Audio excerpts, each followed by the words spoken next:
Buenas tardes a todos, gracias por venir, por acompañarnos a esta presentación del Año del Búfalo, de Javier Pérez Andújar.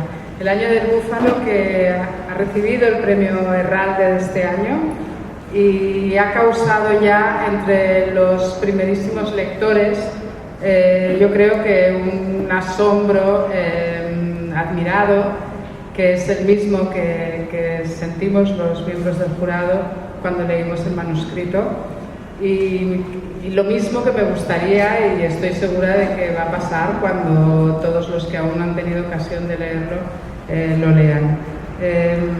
Para acompañarnos en esta presentación están los miembros de la compañía teatral Les Libertarias y están con libretitas, papelitos y cosas de las que yo no tengo ni idea, así que espero que sea una tarde, una velada estupenda y les dejo con ellos. Un saludo.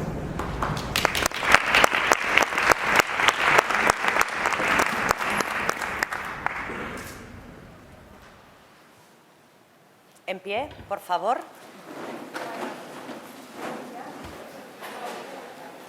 Cantemos juntos el himno de la sociedad secreta, el Club de los Búfalos Mojados de los Picapiedra. En inglés, Loyal Order of Water Buffaloes.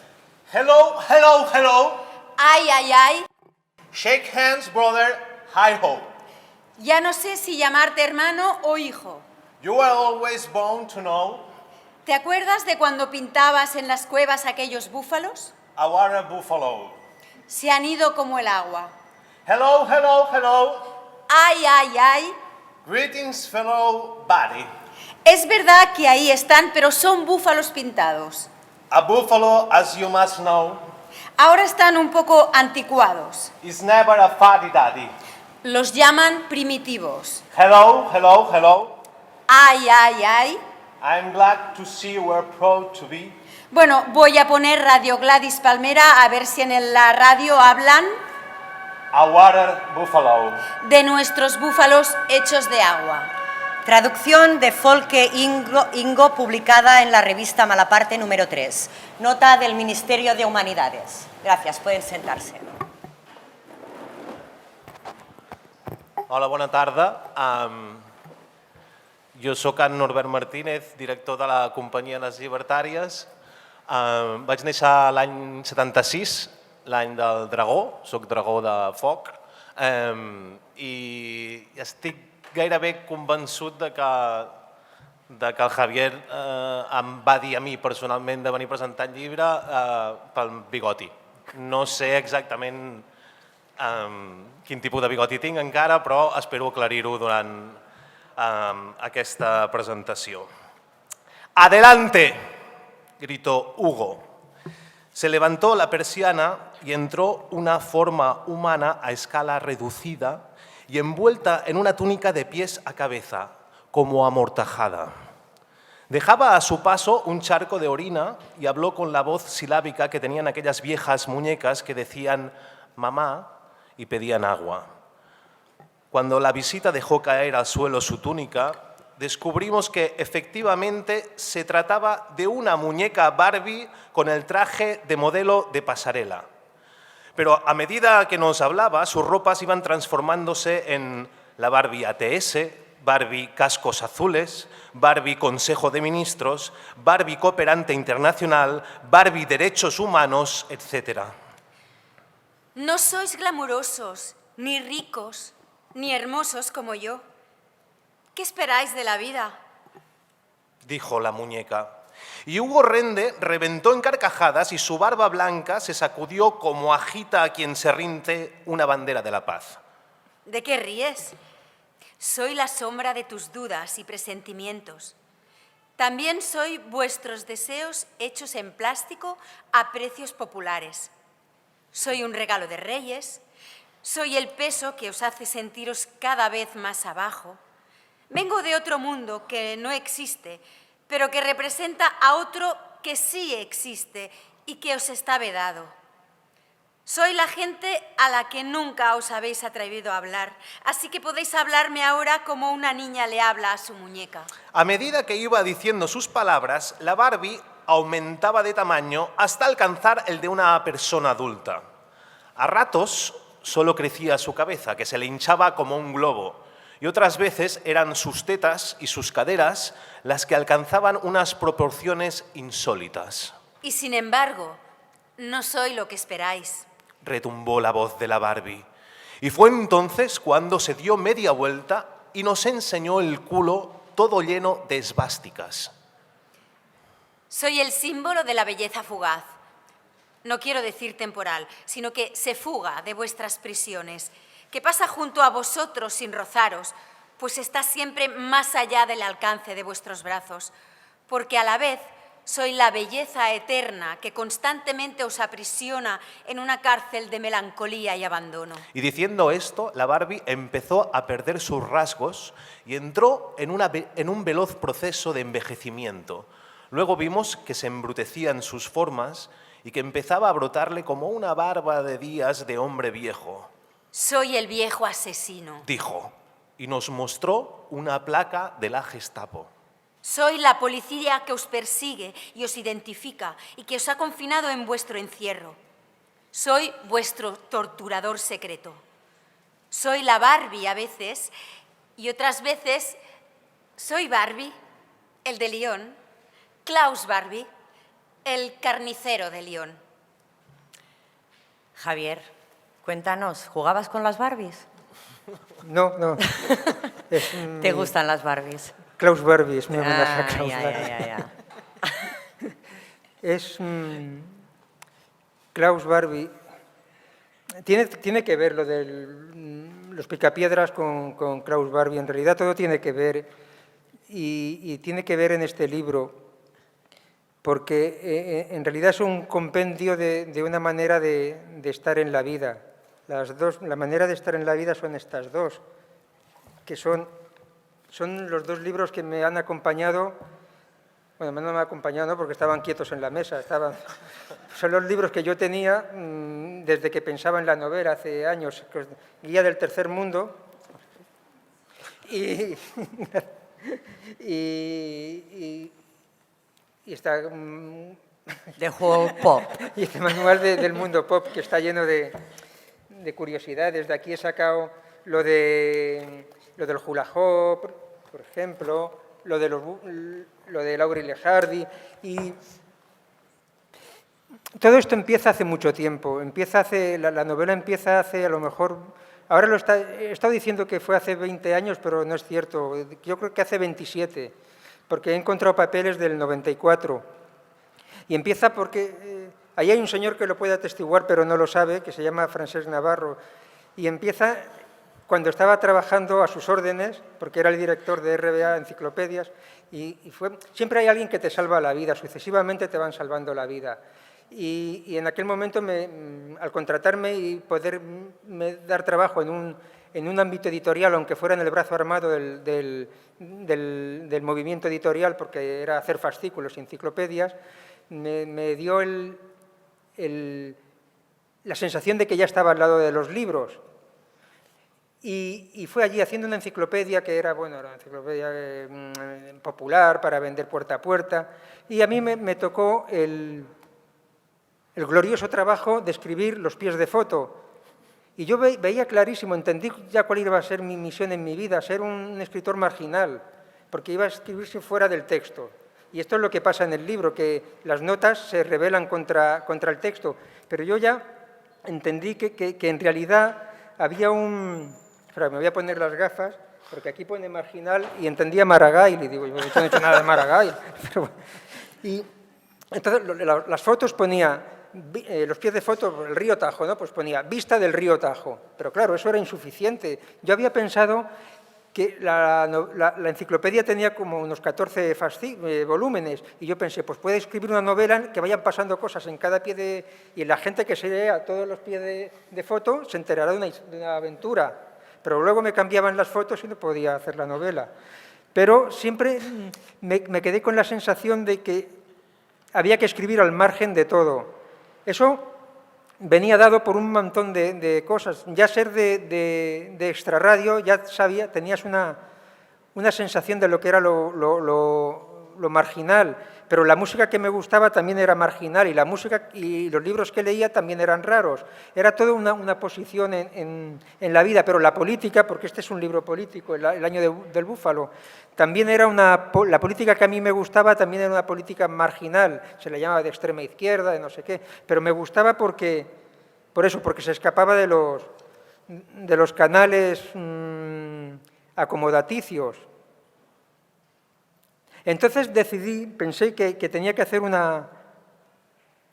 un libro en el que los pies de las notas al pie dieran un golpe de Estado y tomaran el poder y derrocaran al corpus de la narración.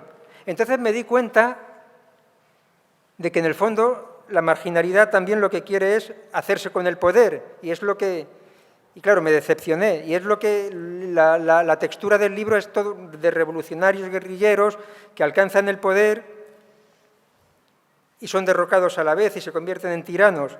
Todo esto obedece a un contexto, a un estado de la cuestión. El estado de la cuestión se llama mesas con gente trabajando. Cuando llegué a aquella RBA, había trabajando gente que había emigrantes, refugiados argentinos, gente que había estado en los Montoneros, había gente de Uruguay que había estado con los Tupamaros y no iban haciendo alarde, eran pues, correctores de estilo, era gente del mundo editorial que hacían su trabajo, pero de algún modo, si hablabas con ellos o alguna vez salía la conversación, salía eso y se condensaba y de esa manera me iba transustanciando de su biografía, de las biografías de ellos. Allí estaba Alberto Spunberg, que conocéis a la hija, había Aníbal, que era un corrector, estaba Carlos Sampaio, que era guionista de TV, y todo, de cómic, y todo esto lo puedo demostrar con un papel que guardo impreso. Este papel es una consulta a Internet en el año 94. Entonces me he quedado alucinado porque en el año 94 yo tenía Internet. Eso quiere decir que pertenezco a una generación que no sirve para nada, porque hemos sido pioneros sin merecerlo, porque los verdaderos pioneros fueron los que nacieron con ella, no los que la cogieron en el medio del camino de la selva oscura, por citar a Dante. Y esto es una consulta que hice sobre Klaus Barbie, por el cual me preguntaba hasta Nadine Men. Ah, no, yo te preguntaba por la Barbie. Yo le voy a pedir un Klaus Barbie a los Reyes. Y en esta me quedé alucinado el otro día repasándolo porque vi que era del año 94. Porque tú lo puedes demostrar todo, ¿no? Todo lo puedo demostrar. Todo lo que sale en el libro está todo aquí. Mira, Nyerere. Ah. Por ejemplo, iba recortando pues, revistas, fotos curiosas. Mira, esta es moderna, pero era curiosa y todo esto me servía para escribir las fotos. Porque, total, documentarme era pues, tener que leer cosas. Veo una foto y ya cuento lo que veo, que es más rápido. Entonces, esta foto siempre... Mira, un señor turco un asaltante turco le apunta con una pistola a Kiraz en el despacho de Estambul, con la pared del Partido Comunista y una pistola. Pues eso ya te da para escribir. Bueno, por lo menos una tarde puedo estar escribiendo de eso. No sé de quién era pero la situación pues, es humana. Entonces, por ejemplo, una vez en la revista Destino encontré este artículo de la sección El Mundo de Hoy que escribía Miguel Roca Junyent sobre la unión de Tanganica y Zanzíbar, que por cierto, no por faltar la roca, pero no me lo leí. Pero la foto sí que me llamó mucho la atención, porque salía el presidente de Tanganica, Nyerere, y su esposa. Y claro, es que tenía un bigote muy curioso y no pude más que, digo, esto merece una novela por lo menos. Una novela no sé, pero sí que aparece en tu libro, ¿no? Porque los bigotes son importantes. Muy importantes. Como ha dicho Norbert. Gemma y yo no tenemos bigote, no es que no lo veáis desde aquí, no tenemos. Psicofonía 17. En una fotografía de 1964, Julius Nyerere, antiguo primer ministro de la colonia británica de Tanganica, después presidente de la República de Tanganica y en ese momento fundador y presidente de la República Unida de Tanzania, resultante de la unión de Tanganica con Zanzíbar, aparece con un bigote como el que 30 años antes llevaban, por ejemplo, Charlotte, Oliver y Hardy y Adolf Hitler, o como cualquiera que entonces lo llevara de esa manera. Porque en tu libro aparecen muchos personajes que llevan bigote. Incluso el protagonista, Folke Ingo, se deja el bigote de Tamerlán, porque quiere ser un conquistador. Entonces pues, se deja un bigote de conquistador, evidentemente. Pues la novela estaba rellenada de psicofonías. No sabía cómo intentar explicar todas estas vidas de santos o de mártires y de guerrilleros, cómo traerlas desde el más allá. Y pensé, bueno, la única manera de manifestarse desde el más allá es la psicofonía, que conozcamos los humanos. Igual en otra dimensión hay otras maneras, pero los que tenemos relación con el más allá nos comunicamos a través habitual, como vosotros mismos podéis comprender.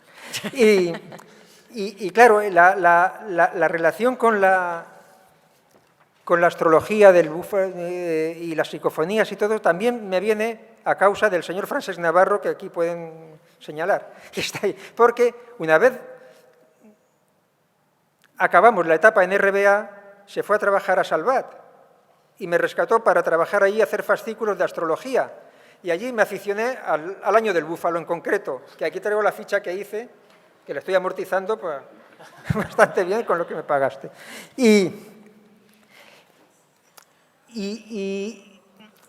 Y entonces me di cuenta de que el año del búfalo era muy representativo de una época, en realidad de la historia del siglo XX, porque cada 12 años va rodando el calendario chino, pero el año del búfalo troncal de este libro cae en el 73, que es pues, cuando estalla la crisis del petróleo. Esto, claro, hay dos maneras conscientes, la manera esta de la guía del tercer mundo o la manera pop, que es cuando salían los billetes de Mortadelo, que eran cuando se hacían los petrodólares y los billetes de Mortadelo eran un cachondeo de los petrodólares. Pero estos dos libros van a estar todo el rato cruzándose. Luego también es el año en que mataron a Carrero Blanco, y claro, quien dice Carrero Blanco dice Colacao, porque es una cosa lleva a la otra, ¿no? Sí, la historia me dará la razón, pero... No, también, pero yo lo decía por materialismo, lo hicieron polvo, sí, pero iba a decir un chiste reprobable, no. Carrero Blanco estuvo en las gestiones de la independencia de Guinea, de esto también y se decía, la rumorología decía que había amasado mucha fortuna pues, con plantaciones de cacao en Guinea, que no está demostrado, pero se decía, y claro, el colacao se hacía con el cacao de Guinea también, entonces una cosa lleva a la otra. Carrero Blanco, colacao. Y entonces, también era la época que en la tele daban Los Camioneros, La Frontera Azul, daban Kung Fu.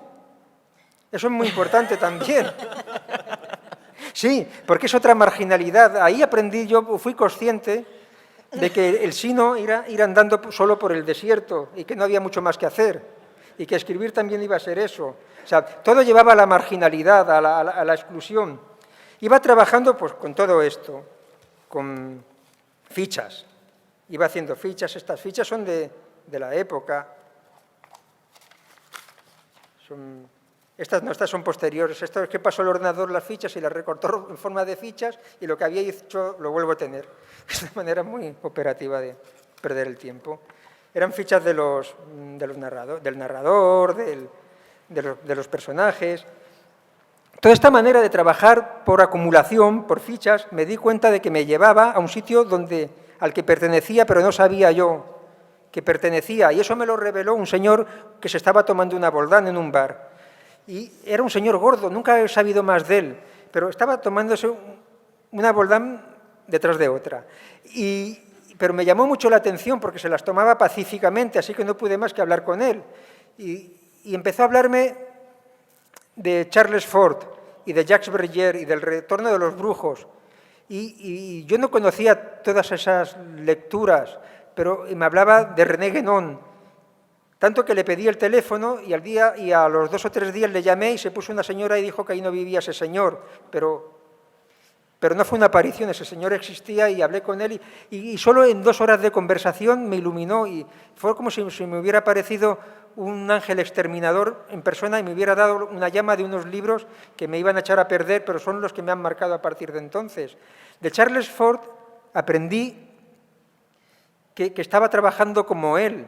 Charles Fort era el que asentó las bases del escepticismo moderno, el escepticismo frente a la ciencia. Esto es peligroso porque puedes caer en la ufología, en estas cosas, pero Charles Fort era un escritor. Lo que pasa es que le fueron rechazando de todas partes y para vengarse escribió el libro de los condenados, en el que lo que venía a decir era que la ciencia no explica toda la realidad y lo que no explica lo excluye y dice que no es realidad. Claro, eso se puede aplicar a todo. A los artistas, hay un montón de gente excluida y expulsada de la realidad porque la ciencia o los patrones o la academia dicen que no existen y que lo que hacen no es eso, no es literatura, no es pintura o no es realidad. Bueno, pues Charles Fort lo que hizo fue escribir un libro fundamental en el año 18, creo, 19, que se llamaba El libro de los condenados y simbolizó en todos los fenómenos, las lluvias de sardinas, las lluvias de monedas romanas, las desapariciones de gente en medio de la calle, simbolizó en todos esos fenómenos paranormales, condensó todo lo que eran los hechos excluidos de la vida, de toda la gente que había sido de algún modo rechazada de la realidad. Y me está sonando el teléfono.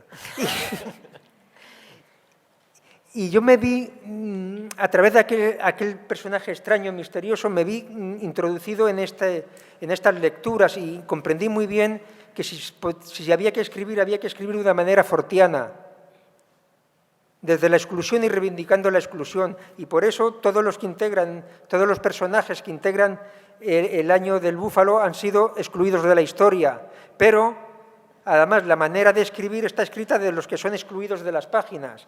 Es llevar a la radicalidad todo esto, todo lo que hasta cierto punto se le ha considerado esoterismo, pero no es esoterismo es una vulgaridad, es una manera de estar en la vida y a lo mejor lo disfrazas de esoterismo, pero es mucho más allá, es mucho más trascendental, es una forma de ser rebelde. Aquel señor, que nunca me dijo su nombre, me comentó, pero casi capítulo a capítulo, El retorno de los brujos, que era el gran libro de Jacques Verrières y de Louis Pauwels. Jacques Verrières era un heterodoxo que en los años 60 luego montó la revista Planeta y era un señor que sabía mucho de física nuclear y se creó un pasado a base de mentiras. Según él, había sido espía del Mossad, espía de la CIA, había sido espía de todo el mundo. Murió en la pobreza en Ginebra porque lo atropelló una bicicleta y tuvo un accidente. Pero es fascinante, aún se le puede ver en el YouTube, cuando le entrevistan en la televisión y se le ve abandonado, con la ropa un poco arrugada, quizá un poco sucia también, pero lleno de una inteligencia y de una capacidad de pervertir cualquier opinión que le quisieras entregar con fundamento, te la rebatía y te la llevaba al absurdo, a la ridiculez. Era un Sócrates moderno y en realidad todos estos escépticos eran eso, eran mayéuticos, eran Sócrates. Lo que pasa es que lo hacían desde la exclusión, no lo hacían desde la filosofía y esa manera que tenían ellos de barrenar cualquier discurso era lo que me iba a mí atrayendo cada vez más y si algún estilo literario iba intentando captar era ese, pero un estilo literario no es una manera de escribir, es una actitud, es una manera de ser, de estar en la vida. Y me di cuenta escribiendo este libro, porque siempre he intentado escribir fraseando, ¿no? O sea, Proust, tam, pam, pam, pum, umbral, pero seguir el ritmo de la frase en castellano. Pero luego me di cuenta de que no hay que coger ningún ritmo, hay que coger el sofá y apalancarse y eres tú, una tecla a la otra, lo que sea. Y es eso, es dejarse llevar por el remolino. Jacques Verrières, que es el señor, ya veis como una cosa siempre lleva a la otra, lo cual no nos va a llevar a nada. Pues Jacques Verrières, que era el autor del Retorno de los brujos, aparece caricaturizado por Hergé, que también lo admiraba, en el álbum de Tintín, Vuelo 714 para Sídney. Yo había sabido de Jacques Berger mucho antes de saber de la vida. Cuando leía Tintín ya sabía de Jacques Berger y no lo sabía, porque todo lo que sabemos ya lo sabíamos. Es verdad. Y esto viene a cerrar el círculo porque resulta que el libro que hay debajo del Año del Búfalo es un libro de Tintín, que es Tintín y los pícaros. En realidad es todo una paráfrasis y una glosa tras glosa de lo que sucede en Tintín y los pícaros. Y el libro que hay debajo de Tintín y los pícaros es La crítica de las armas, que escribió Regis Debray sobre los tupamaros. Ese es un libro esencialmente político pasado por Tintín. Y... no he acabado. Así ya he acabado, lo que había apuntado ya lo había dicho. Yo recojo lo del fraseo, que tú siempre lo dices. Sí. Cuando él dice, no, yo no oigo a los personajes, y a mí me flipa que diga que solo frasea y luego yo me leo este libro y soy capaz... Tiro hacia lo nuestro, que es el mundo del teatro, que a nosotros los personajes nos obsesionan, ¿no? Y yo me he leído este libro y he podido ver absolutamente cada uno de los personajes en los que existen en él y soy incapaz de no verlos. Porque tú eres actor o eres director y entonces ves personajes, pero yo solo veo palabras como aquel solo veía muertos. Y una palabra me lleva a la otra y con las palabras creo el mundo. Claro. El mundo que hay en el libro, ¿no? Esto no sé quién lo ha hecho. Pero a mí es el fraseo, es la palabra la que me lleva a pensar. Yo no sé lo que voy a escribir. Y esto es un poco esoterismo, pero eso no es esoterismo, es literatura. Es dejarte llevar por ella y vas descubriendo lo que piensas, porque las palabras son el conjuro y van llamando a las ideas. Y quería acabar... porque no había acabado, y claro, si no había acabado, pues quería acabar. La palabra lleva a la otra siempre. Y al final de todo esto, hemos dicho que cada dos por tres es como en los cuentos, ¿eh? Hay un amigo mágico que te da un instrumento mágico, al gato con botas le da las botas a no sé quién, a otros le dan una herramienta mágica, y siempre hay alguien que te salva la vida, o al menos yo vivo de que me salven la vida. Y me salva la vida que de repente me abre las puertas de una editorial. De repente, Emilio Manzano me salvó la vida cuando hicimos el programa de televisión. Pero de repente, en lo más oscuro de la selva oscura de la dantesca vida, me salvó la vida esto, Mondo Bruto. Y ahí es donde culminaba y comprendí que cuando todo falla, algo te va a salvar. Y de repente descubrí a un montón de gente en Madrid que estaba haciendo lo que yo había pensado que había que hacer y había renunciado a hacerlo porque pensaba que eran delirios, que eso no tenía sentido, que la vida no era así. Y era escribir con lo que tú eras, con lo que tú tenías. Y esta gente escribía páginas y páginas. Y escribir quiere decir literatura. O sea, escribían, da lo mismo, bien, mal, no, escribían. Escribir es el acto físico de sentarte y darle a las teclas hasta o te rompes tú o se rompen ellas. Venga, taca, taca, taca. Y estos lo hacían, iban a muerte. ¿Y con qué material trabajaban? Tony Leblanc, Jesús Cuadrado. Jesús Cuadrado es uno de los protagonistas de este libro, pero primero estuvo aquí en la portada esta. El Tecnopop, Berlanga, Pedro Ruiz, Buddy Holly. O sea, escribías con lo que tú eras. Pero es la obligación de cada generación, es escribir con lo que esa generación es. Lo que pasa es que había caído en una trampa y no me había dado cuenta. Y incluso tenía las claves las tenía en la mano. Vaya rollo te estoy metiendo. No, te estoy escuchando. Las claves las tenía en la mano. Eran los excluidos. Me las había dado Charles Ford, me las había dado todo. Era la guerrilla, eran los excluidos. Y estos eran los excluidos también. Y decía, claro, es que tengo que escribir con ellos, si siempre los he defendido, estoy con ellos y no los estoy reconociendo. Pero claro, uno tiende a escribir y dice, como dijo Flaubert, la montaña mágica está pasada la vuelta a la esquina. Pero claro, eso está muy bien si, yo qué sé, para dar clases de literatura o para ganar premios o concursos. El Herralde ya ves que se puede ganar, con el Mondo Bruto. Pero eso no lo sabía yo y me ha dado mucho calor porque pienso, joder, o sea, que tiene sentido, que en realidad vale la pena intentarlo porque tiene un sentido artístico y vital. Y bueno, y esto es lo que quería deciros. No, a mí lo que me parece increíble es la forma con la que hablas y estás dando como Estás diciendo que vale la pena, que hay esperanza, que eres un ser luminoso. A ver si me van a cobrar los DNR ahora. Leyendo el libro, esto llega, pero a medio libro dices, coño, es que es todo muy desesperanzador lo que cuenta, pero no te das cuenta hasta que fins que no ho rumies, porque en el fondo el tono no es desesperanzador, ¿no? Es lo contrario. Yo creo que sé por qué, porque tú lo das por hecho.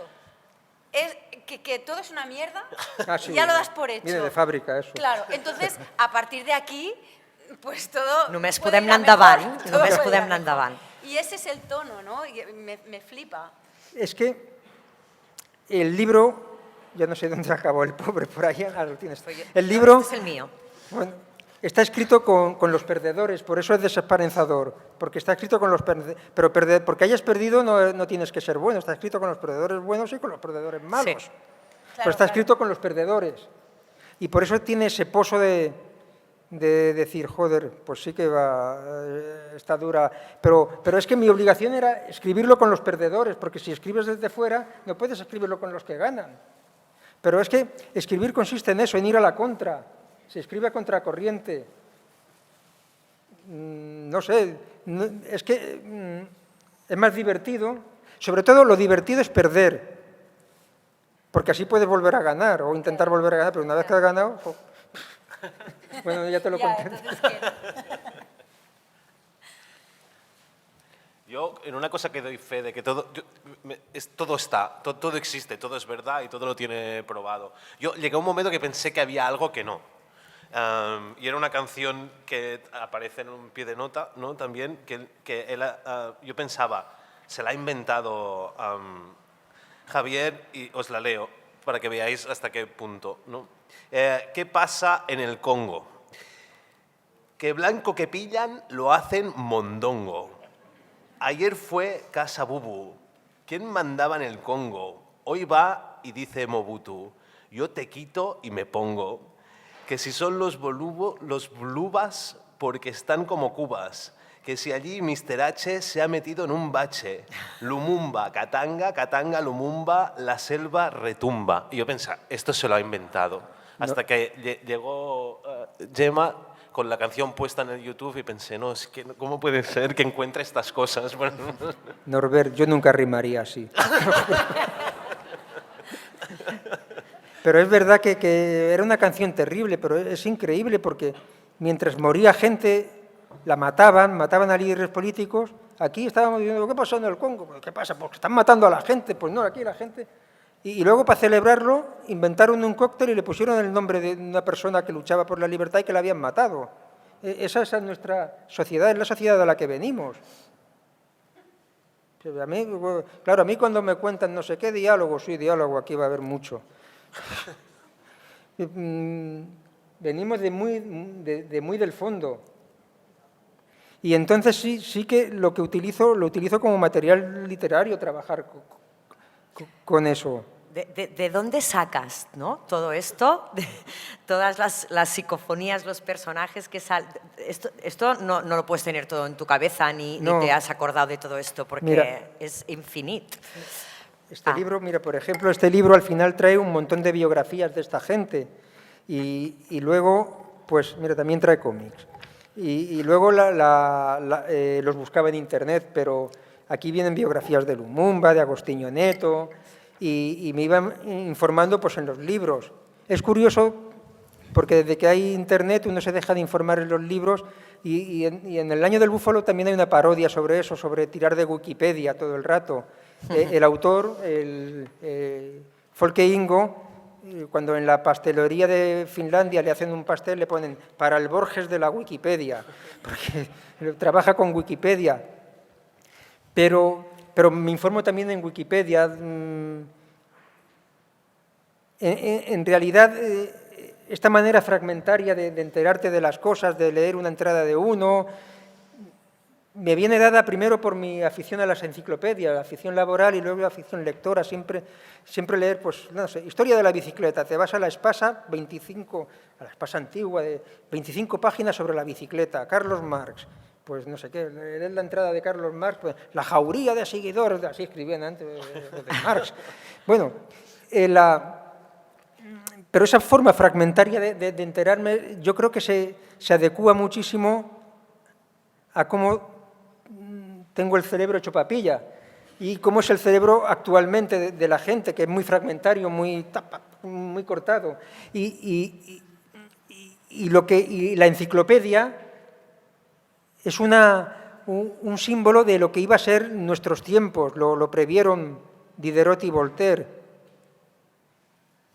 Era todo el mundo en trocitos, en casillas, todo el mundo en casillas. Y es saberlo todo en entradas.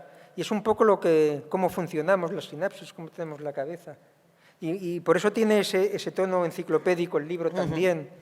Y luego porque redactar de enciclopedia me encanta, porque es el antiestilo. En teoría se pretende un estilo neutro, no sé qué. Pero cuando lees las enciclopedias buenas, los redactores estilosos son neutros muy estilosos. Dice, qué bien escribes, te da gusto. Y eso también es muy rebelde, luchar contra el estilo. Porque una vez que han llegado a límites del estilo, puede ser, no sé, a lo mejor Proust, o a lo mejor, no sé si Beckett podría ser un límite también. Luego, llegar a los contralímites, como hacían los redactores de las enciclopedias. Y hay gente que escribe muy bien cosas que nadie se va a leer. El papelito de los caldos Maggi. Y lo lees y dices, madre de Dios, ¿cómo sabe este tío? Sí, pero ahí está, hay que buscarlo ahí.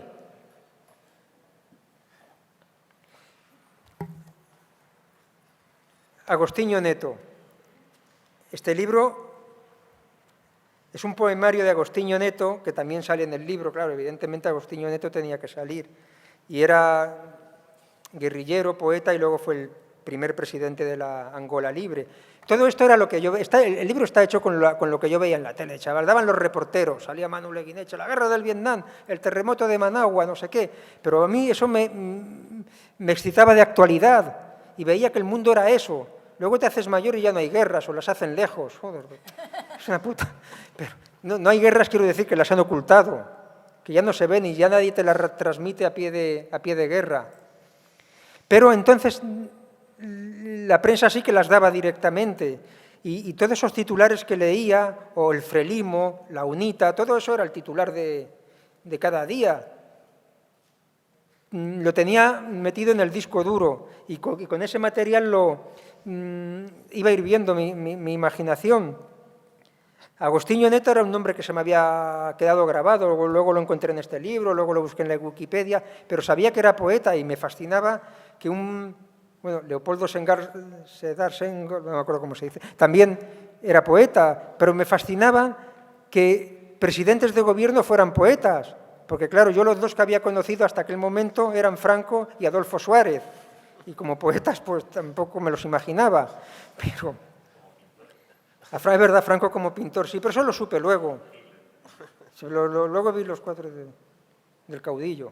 Bueno, el caso es que una vez en Portugal, en una librería de viejo, encontré este poemario de Agostinho Neto y entonces ya había desistido de escribir el libro porque todo esto que os he contado, que es una majadería, lo tenía muy asumido como majadería y me daba miedo escribir. Digo, ¿cómo voy a escribir un libro así? Porque se van a pensar que no sé escribir novelas normales. Y entonces lo iba dejando y diciendo, no, algún día, yo qué sé, ya escribir un libro así, pero después de intentar 6 o 7 veces escribir una novela normal y que no me salga, digo, bueno, ya he demostrado que no sé suficientemente escribir novela, ahora ya me dejarán escribir un libro. Y te dan un premio. Sí, pero siempre se llega tarde a todo. Y encontré este poemario de Agostinho Neto en una librería de Lisboa y me emocionó y pensé, esto es una señal del cosmos que me dice que no me olvide de lo que tengo que hacer, que es escribir ese libro. Y lo tenía también, pues lo leía mucho, lo releía, lo miraba, pero no lo miraba por la poesía en sí, sino porque me recordaba que tenía un compromiso conmigo mismo, que era escribir este libro. Y es un poco, no sé, me lo recordaba un poeta y me lo recordaba un guerrillero, Y decía, joder, pero es que esta gente iba muy en serio por la vida. Digo, si esta gente va en serio y tú lo que tienes que hacer es escribir 100 folios, tampoco es tan serio. O sea, es más serio lo de ellos. Y son, no sé, mis amuletos, el Mondo Bruto, Agostinho Neto, el hula hoop, cosas normales. Hablando del hula hoop, en una misma página de este libro hay estos dos pedazos de texto. A la gente le encantan las cosas redondas, el sol, el hula hoop, las plazas de toros, también la sangría. España ha sido una sangría trágica y practicada por barberos de pueblo y encima no nos conformamos con enseñársela a los demás, sino que se la damos a beber. Que me parece increíble. Sí, pero esto es el larra que todos llevamos dentro. Todos los españoles llevamos un larra dentro. Ahora como no hay muchos españoles, pero los pocos que quedamos llevamos un larra dentro. Y es verdad, ¿qué voy a hacer? Si entonces no lo he pedido yo. Es como lo de Agostinho Neto, pues me ha salido así, lo llevo dentro. Y esta manera de ser, de larrear, es inevitable, porque acabas escribiendo desde la conciencia de pertenecer a un país, y desde una conciencia trágica y con una resignación y una ironía, pero esto es larra y es muy difícil intentar ser decente con lo que te pasa y con lo que vives y no pasar por larra. A Umbral le pasó, Umbral larreaba que no paraba. Y decimos, bueno, de hecho es absurdo, fue el primero que lo dijo, fue él, porque escribió un libro sobre larra, primero uno sobre Lorca y luego otro sobre larra. Larra es nuestro romántico y es muy difícil también ser artista y no ser romántico. Ya antes de los románticos, los artistas eran románticos. El otro trozo de texto que hay en la misma página es: una vez le dije a Basilitz que nuestra literatura empezaba con un niño que se abría la cabeza contra un toro de piedra. Brota toda nuestra literatura de esa herida. Y sigue, es un ciego quien había empujado al niño.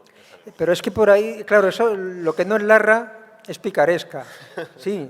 Y la única manera de ser fiel a la tradición de las letras hispánicas es seguir el río, Tormes en este caso, de la picaresca. El niño al que el ciego le abre la cabeza contra el toro de piedra, pues es el Lazarillo de Tormes. Y dice, acércate a escuchar, y pum, le mete. Luego, una vez que fui a Salamanca, pues lo primero que hice fue buscar el toro ese de piedra para ver dónde le metió el cacharrazo. Y digo, madre de Dios, pobre chaval, ¿cómo lo dejó? Y es verdad que la picaresca va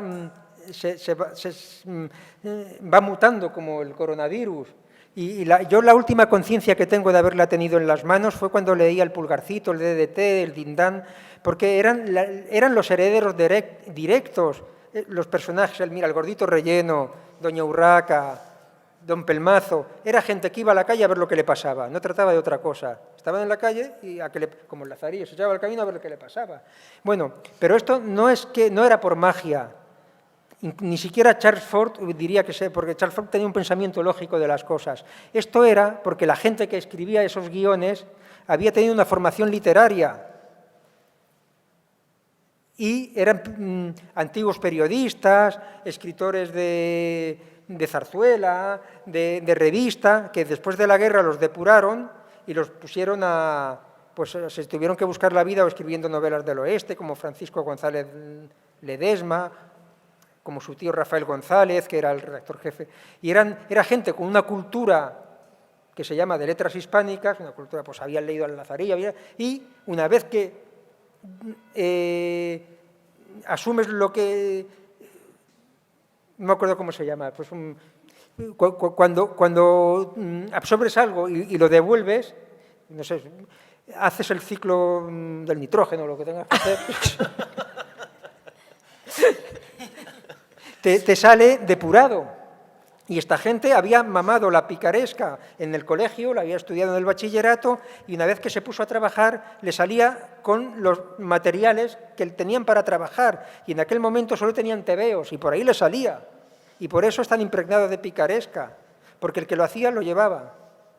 Y una vez que, claro, de repente te toca a ti leerlo de chaval, te lo vuelven a inocular y te vuelve a salir, porque es el mismo virus que va mutando. Y así es como se heredan las cosas. y cómo se pertenece. Entonces, claro, siempre dicen, es que juntas alta cultura con cultura popular. Yo no la junto, es la misma cultura. Sí, es la misma cultura.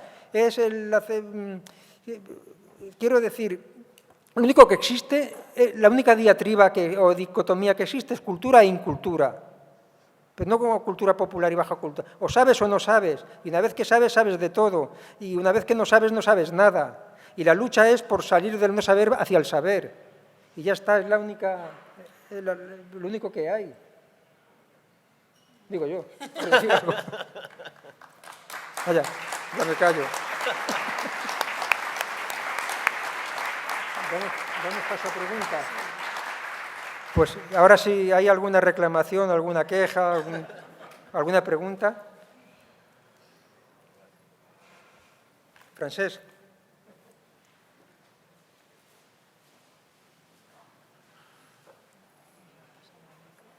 ¿Qué ha pasado? Ah, joder. Te van a poner gel para que lo cojas, el micro.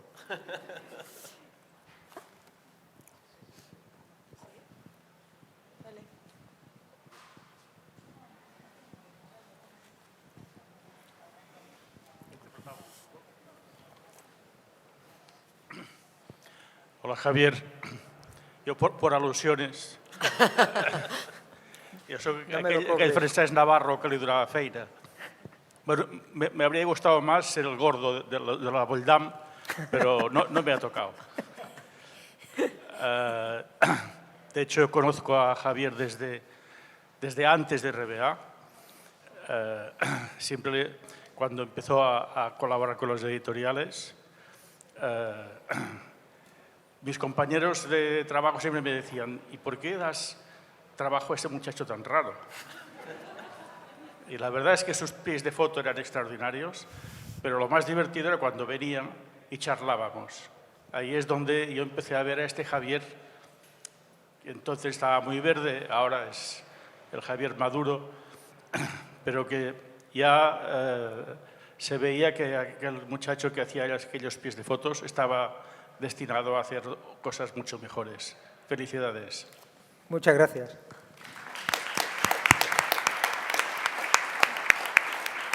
He pasado a hacer pies de página.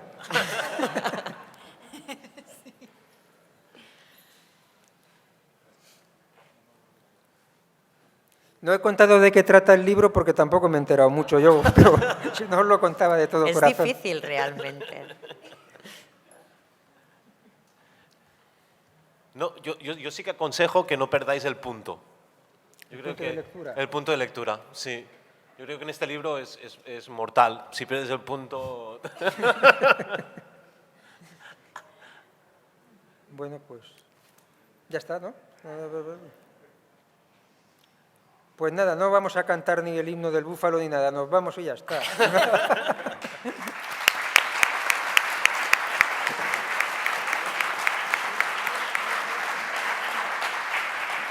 Bueno.